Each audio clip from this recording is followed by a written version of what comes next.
Bible గ్రంథం నుండి ప్రస్తుతమైన Bible గ్రంథం నుండి ప్రస్తుతమైన బైబిల్ గ్రంథం నుండి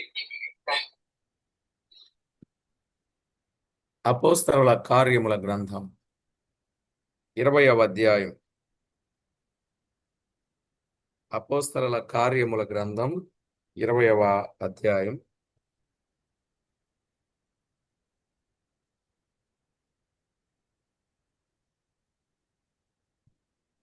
పదిహేడు నుండి 38 వచనాలు మనం చదువుకోవాలి. 17 నుండి 38 వచనాలు మనం చదువుకోవాలి.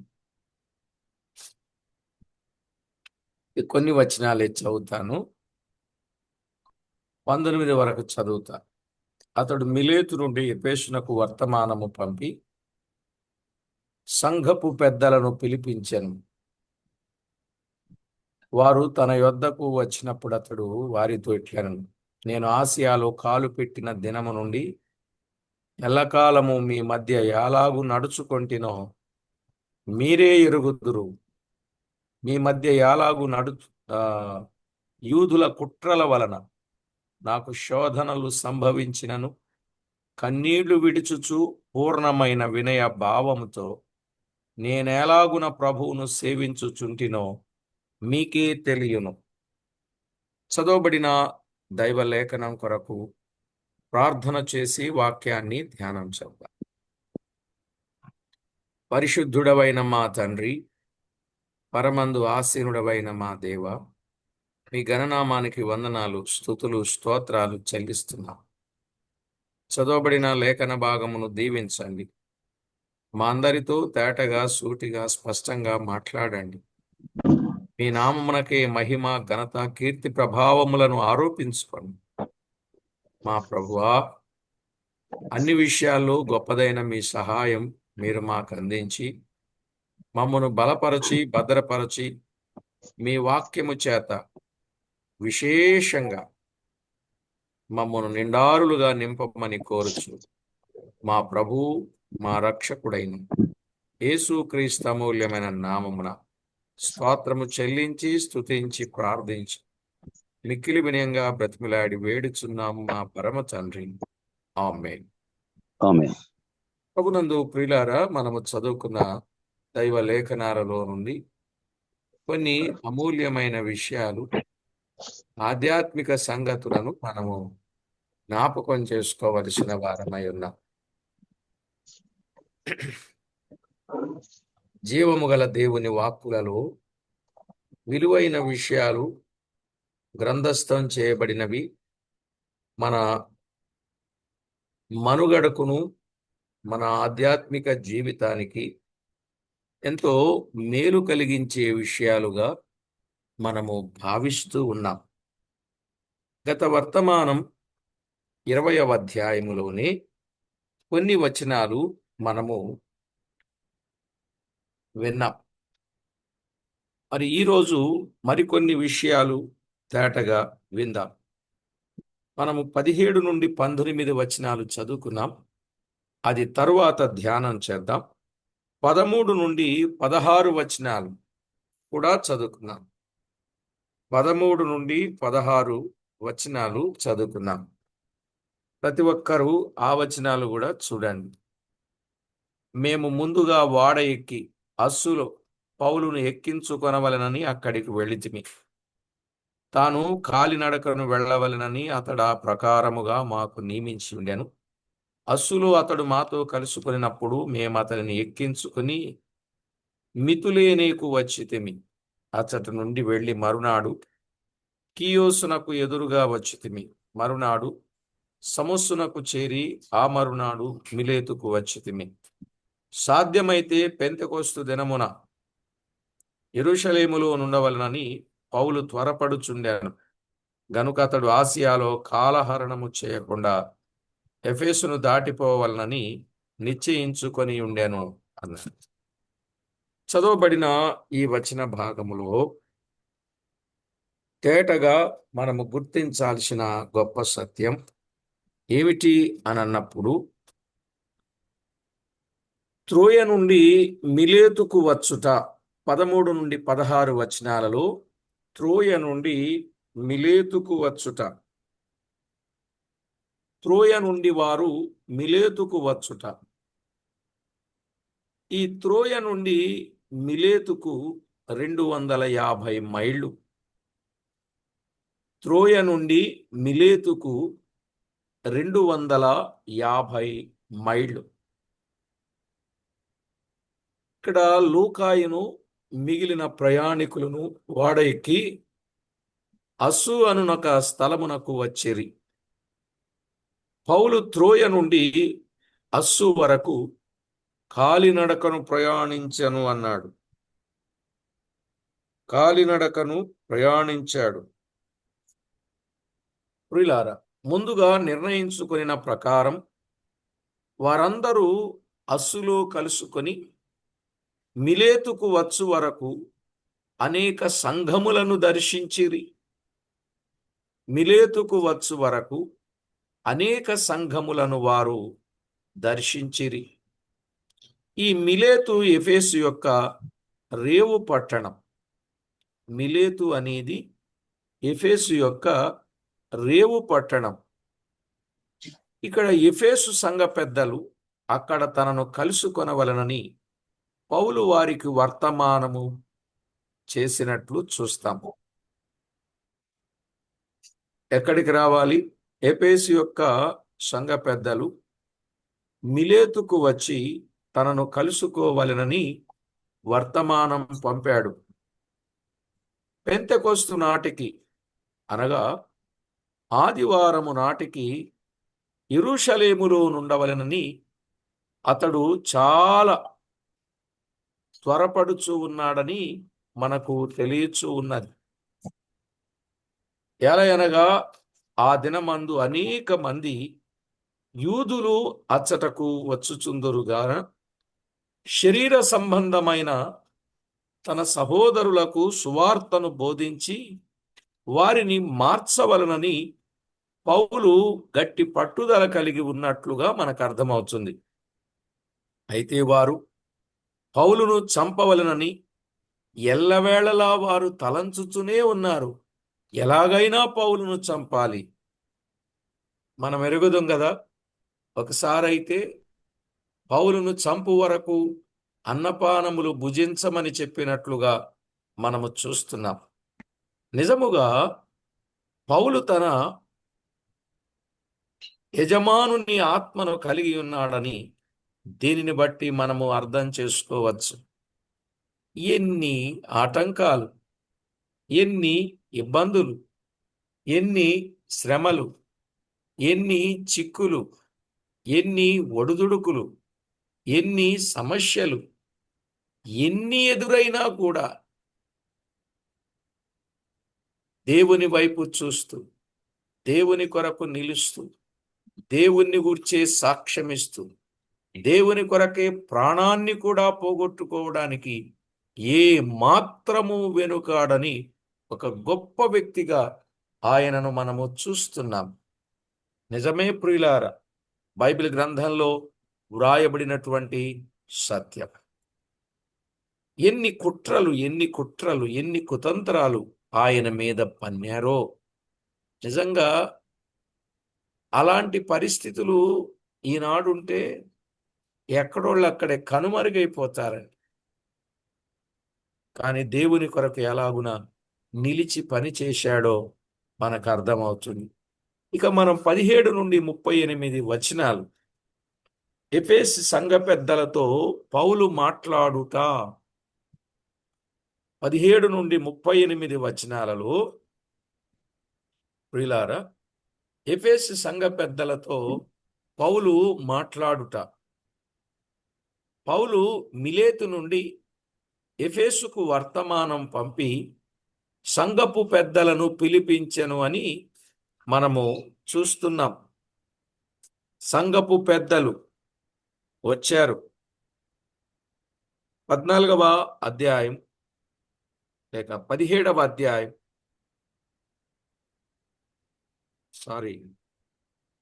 20వ అధ్యాయంలో 17వ వచనం. అతడు మిలేతు నుండి ఎఫెసునకు వర్తమానము పంపి సంఘపు పెద్దలను పిలిపించెను అన్నాడు. 28వ వచనములో వారితో మాట్లాడుతూ ఒక మాట అన్నాడు, చూడండి. దేవుడు తన స్వరక్తమిచ్చి సంపాదించిన తన సంఘమును కాయుటకు పరిశుద్ధాత్మ మిమ్మును దేనియందు అధ్యక్షులనుగా ఉంచెనో. అధ్యక్షులు అంటే సంఘపు పెద్దలు. అధ్యక్షులంటే సంఘపు పెద్దలు. ఈ సంఘపు పెద్దలకు ఎన్ని పేర్లు ఉన్నాయో మీరు లెక్క పెట్టుకుంటారా? రాసుకుంటారా? లెక్క పెట్టుకుంటారా? రాసుకుంటారా?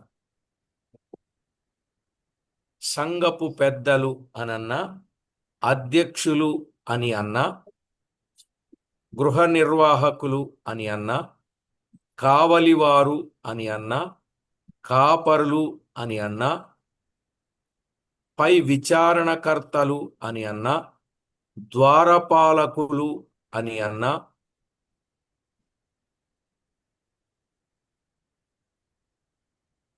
జవాబుదారులు అని అన్నా, ఇవన్నీ పెద్దలకు వాడబడిన పదాలు. కావలివారు అని అన్నా, వచ్చిన పదం. ద్వారపాలకులు, కావలివారు. నిజంగా ప్రభునందు ప్రియులారా, ఎఫెసు నుండి మిలేతుకు సంఘపు పెద్దలను పిలిపించాడు. ఇప్పుడు చెప్పండి, సంఘపు పెద్దలంటే ఎవరు? సంఘపు పెద్దలు అంటే 1 సంఘ పెద్దలు, 2 అధ్యక్షులు, 3 గృహ నిర్వాహకులు, 4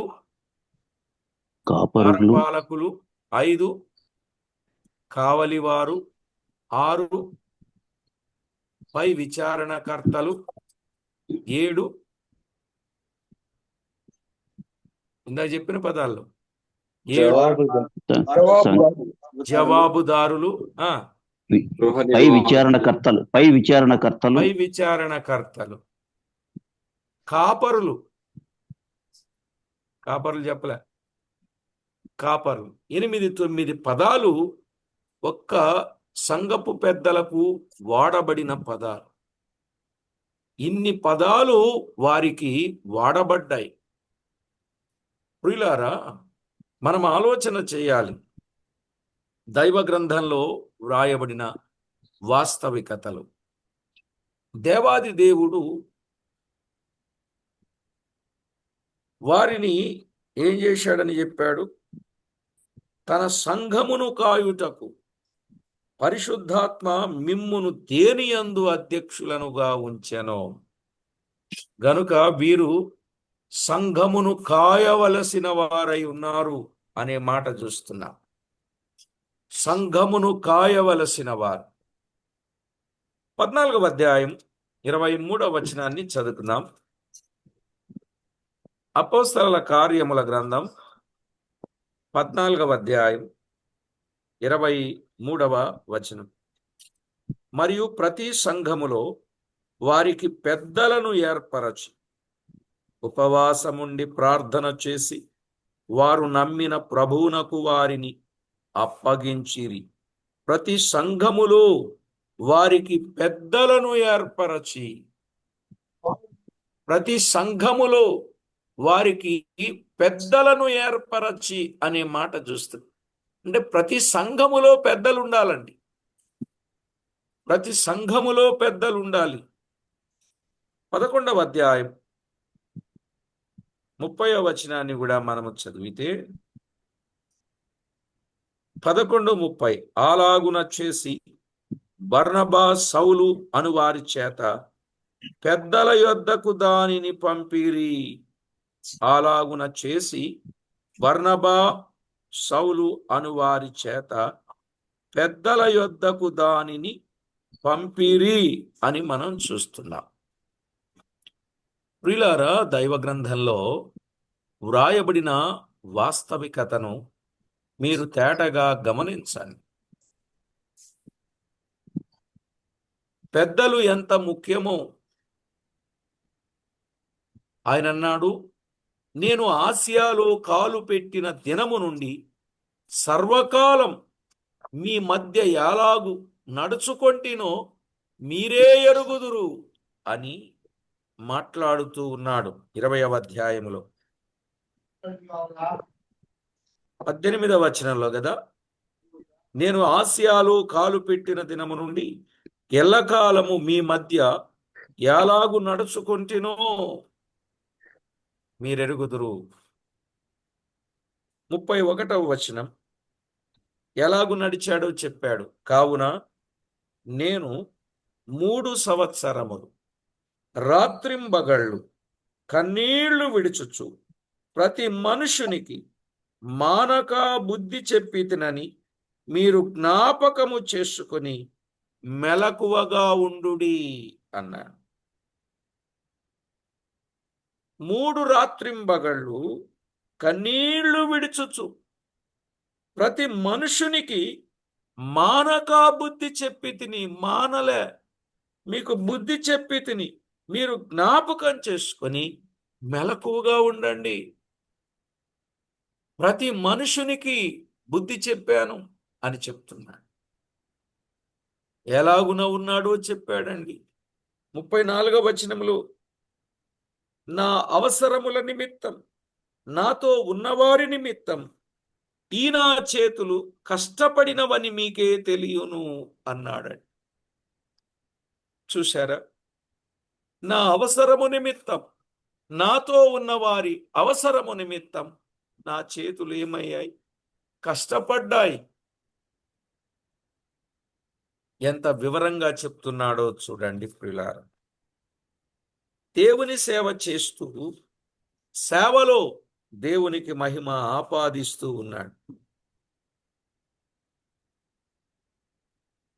18వ అధ్యాయం 19వ వచనం, 18వ అధ్యాయం 19వ వచనంలో, వారు ఎఫెసునకు వచ్చినప్పుడు అతడు వారిని అక్కడ విడిచిపెట్టి తాను మాత్రము సమాజ మందిరములో ప్రవేశించి యూదులతో తర్కించుచుండెను. అక్కడ ఎంత సేవ చేయడానికి ఇష్టపడ్డాడు.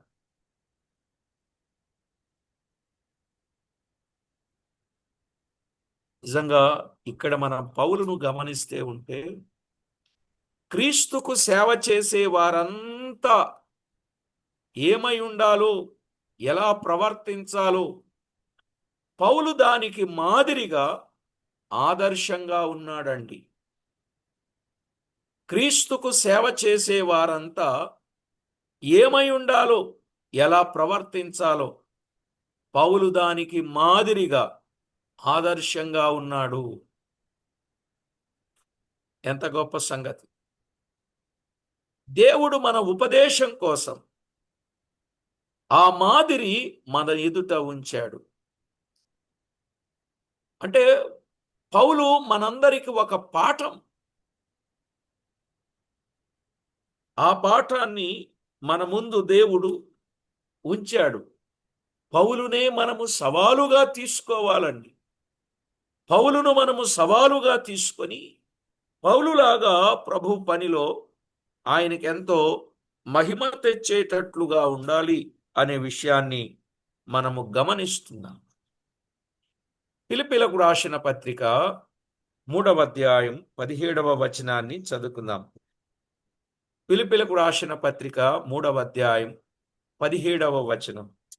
సహోదరులారా, మీరు నన్ను పోలి నడుచుకొనుడి, మేము మీకు మాదిరి అయి ఉన్న ప్రకారం నడుచుకొను వారిని గురిపెట్టి చూడుడి. దేవుడు పౌల్ని మన ఎదుట అలా ప్రత్యక్షం చేసినట్టుందండి, నా మట్టుకైతే. నేను అందుకే పాల్ మినిస్ట్రీ అంటే నాకు చాలా ఇష్టం. అసలు ఈనాడు క్రొత్త నిబంధన క్రైస్తవులు ఎవరైనా కూడా పౌలు పరిచర్యనే కొనసాగించాలి.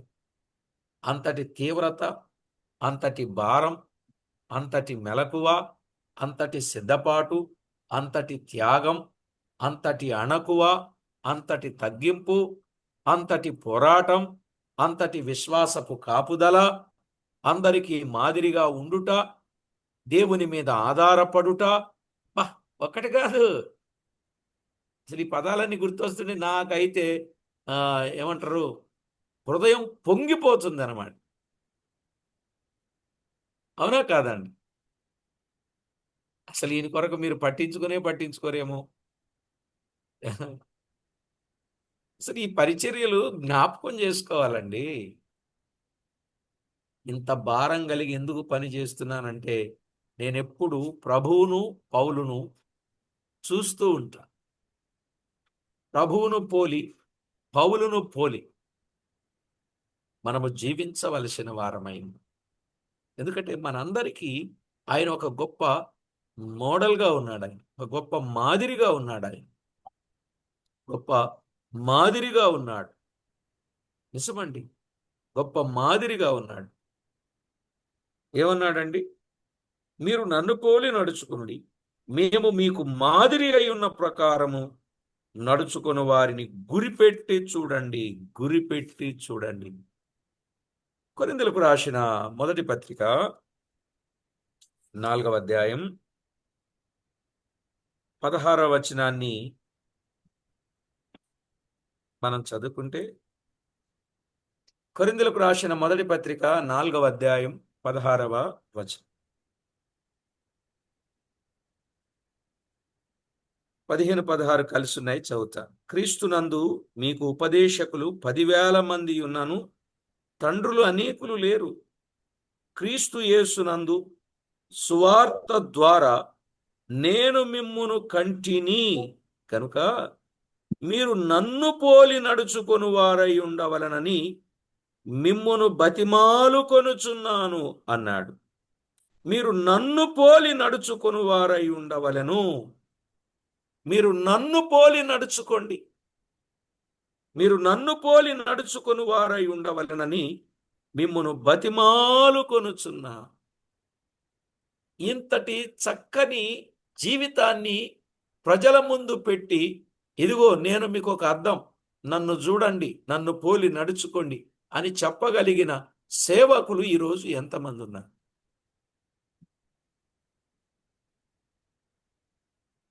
ఎంత చక్కని మాట చెప్తున్నాడండి. నన్ను పోలి నడుచుకొనిన వారై ఉండవలనని మిమ్మును బతిమాలుకొనుచున్నాను. అదే కొరింథీయులకు రాసిన మొదటి పత్రిక 11వ అధ్యాయం 1వ వచనం. కొరింథీయులకు రాసిన మొదటి పత్రిక 11వ అధ్యాయం 1వ వచనాన్ని మనం చదువుకున్నాం. నేను క్రీస్తును పోలి నడుచుకొనుచున్న ప్రకారం మీరును నన్ను పోలి నడుచుకొనుడి. నేను క్రీస్తును పోలి నడుచుకొనుచున్న ప్రకారం. ఇందాక ఫిలిప్పీ పత్రికలో చూశాం, కొరింథీ పత్రికలో చూస్తున్నాం. కొరింథీ పత్రికలో 2 పర్యాయాలు చూచాం. నేను క్రీస్తును పోలి నడుచుకొనుచున్న ప్రకారం మీరు నన్ను పోలి నడుచుకొనుడి. ఏ సేవకుడైనా, ఏ సంఘ పెద్దయినా, ఏ పరిచారకుడైనా ఈ మాదిరిని అనుసరించాలి. ఇలాంటి వాళ్ళు మనకు ఎంతమంది కనపడుతున్నారండి?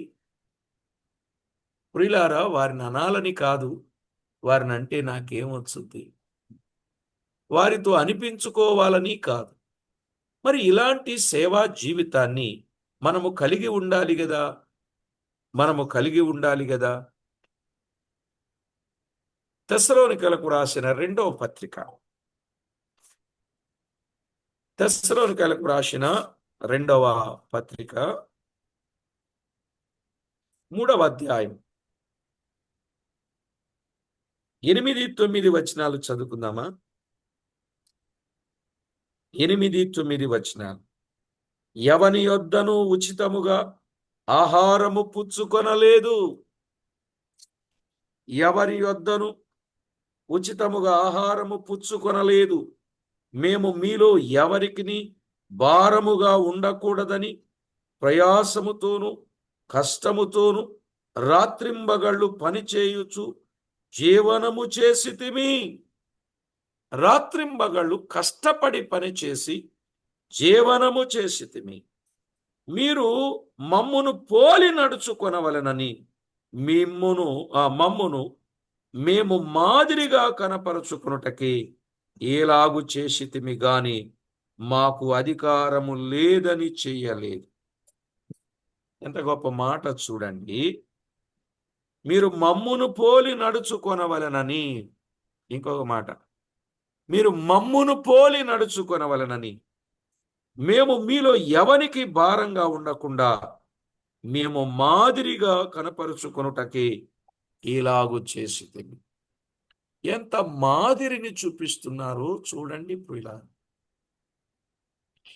గొప్ప మాదిరి, సేవలో మాదిరి, సహవాసములో మాదిరి, సంఘ పరిచర్యలో మాదిరి, ఆత్మీయతలో మాదిరి, విశ్వాసములో మాదిరి, ప్రార్థనలో మాదిరి, నడకలో మాదిరి, కష్టపడుటలో మాదిరి, ప్రభు పిల్లల సహవాసము మాదిరి,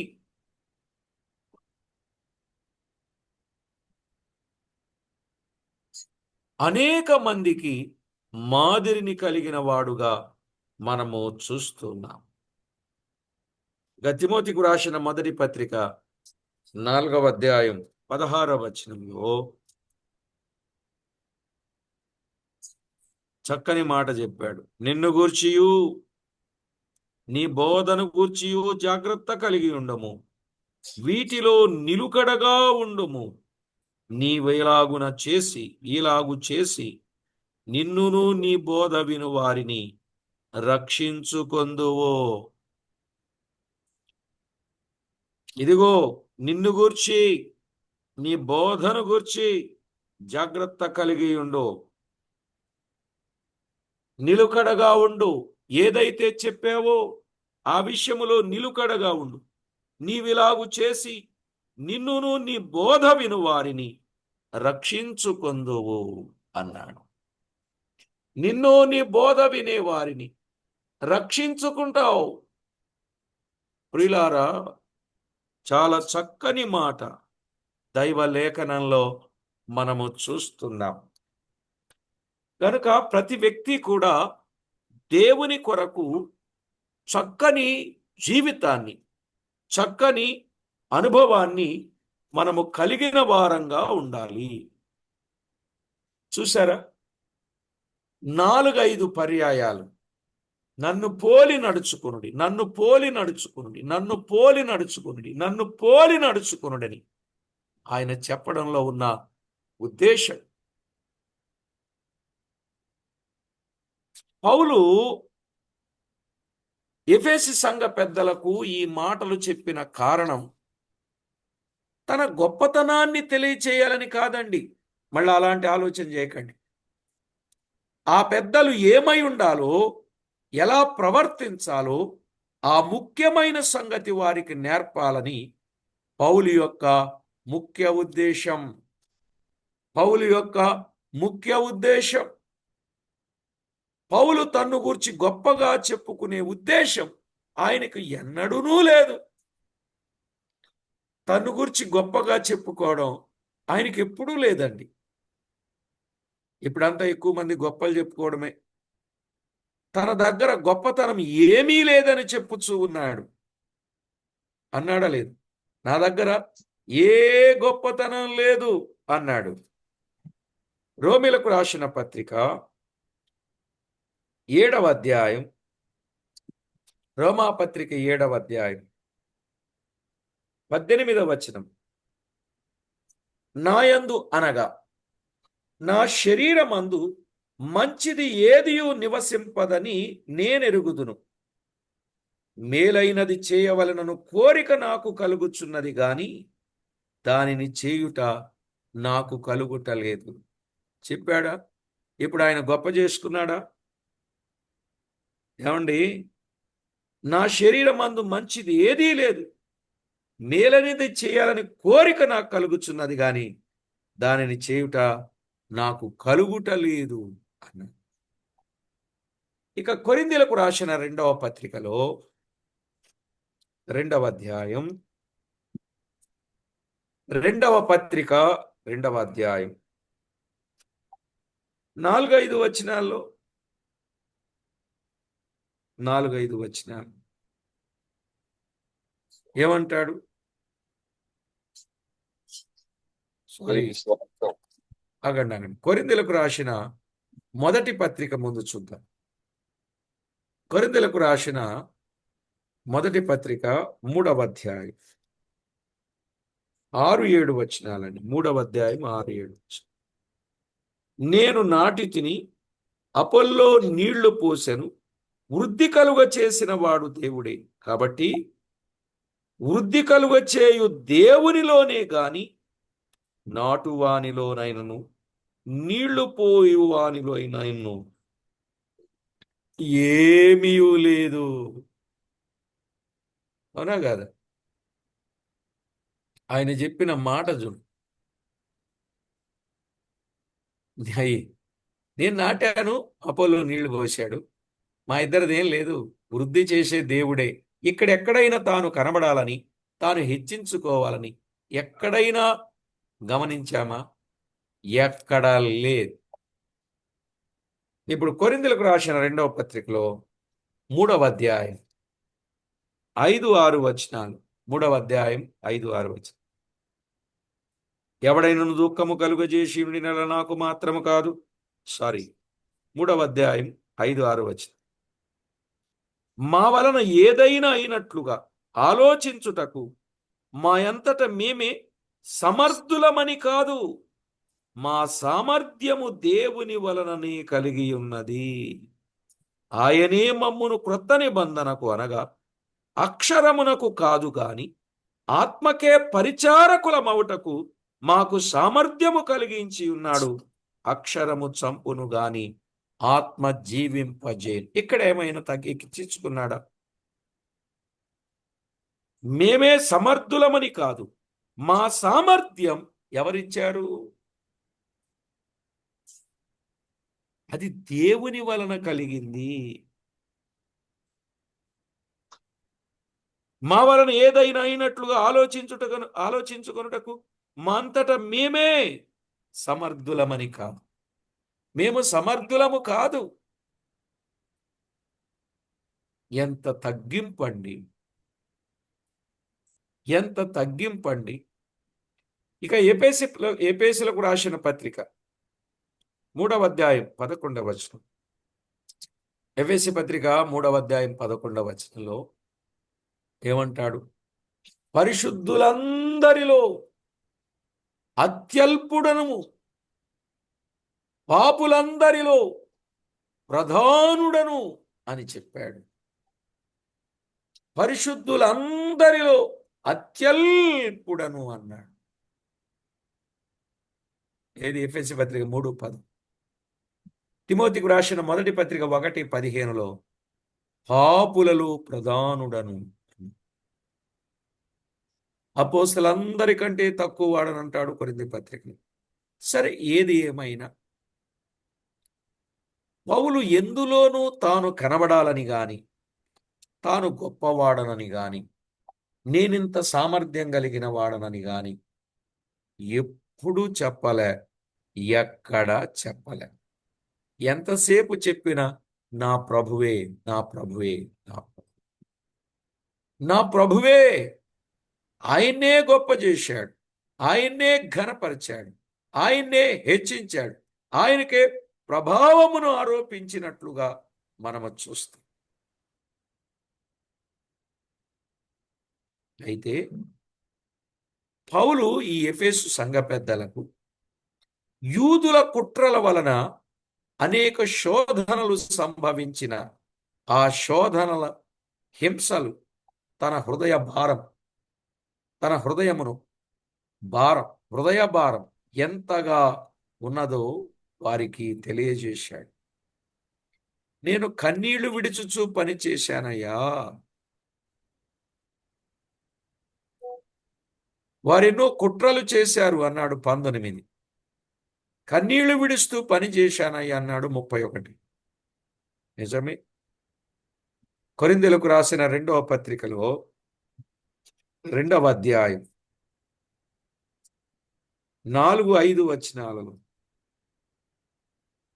కొరింథీయులకు రాసిన 2వ పత్రిక 2వ అధ్యాయం 4-5 వచనం. మీకు దుఃఖము కలుగవలెనని కాదు గాని మీ ఎడల నాకు కలిగి ఉన్న అత్యధికమైన ప్రేమను మీరు తెలుసుకొనవలెనని నిండు శ్రమతోను మనో వేదనతోను ఎంతో కన్నీరు విడుచుచు మీకు వ్రాసి తిని.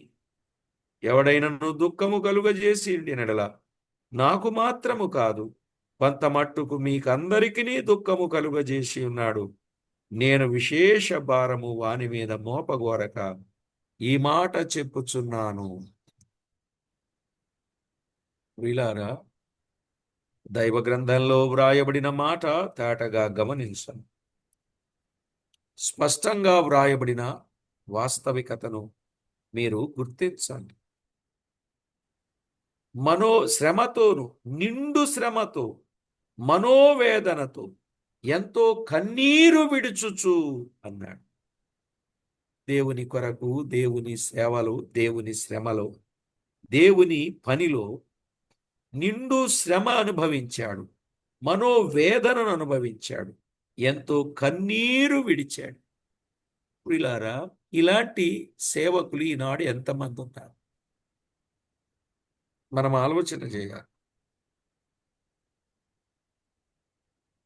ఇక కొరింథీయులకు రాసిన 2వ పత్రిక 11వ అధ్యాయం 28-29 వచనాలలో సంఘములను గూర్చిన చింత దినదినము నాకు కలుగుచున్నది అన్నాడు. దేనిని గూర్చి? సంఘములను గూర్చిన చింత నాకు దినదినము కలుగుచున్నది.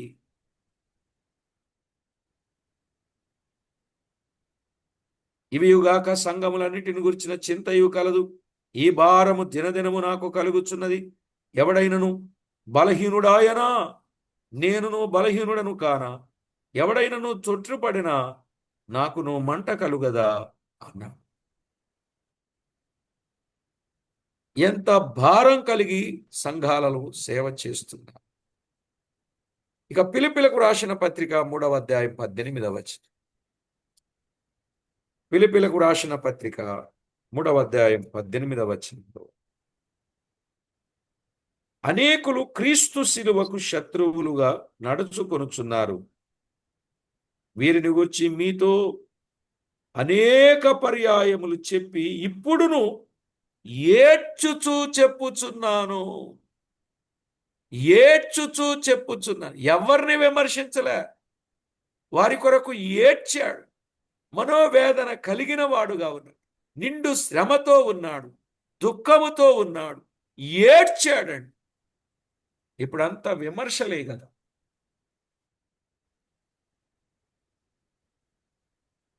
ఎంతో శ్రమ పడ్డాడు, నిండు దుఃఖముతో ఉన్నాడు, ఎంతో వేదనను అనుభవిస్తూ ఉన్నట్లుగా దైవలేఖనంలో మనము చూస్తున్నాం. ప్రియులారా, పరిశుద్ధ గ్రంథమైన బైబిల్ని మనము జాగ్రత్తగా అర్థం చేసుకోవాలి. ప్రభువు కూడా యెరూషలేం విషయమై ఆయన ఏడ్చినట్లు మనం చూస్తాం కదా. ఇదేనండి నశించు ఆత్మల కొరకైన చింత. నశించు ఆత్మల కొరకైన చింత.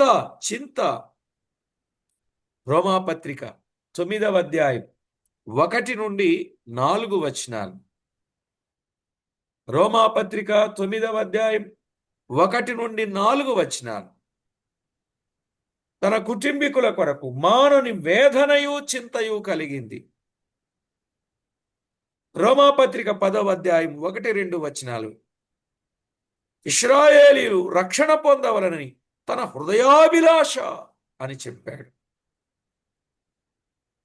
కీర్తన 126:5-6 కన్నీళ్లతో విత్తాడు, సంతోషముగా పనులు కొయ్యాలి.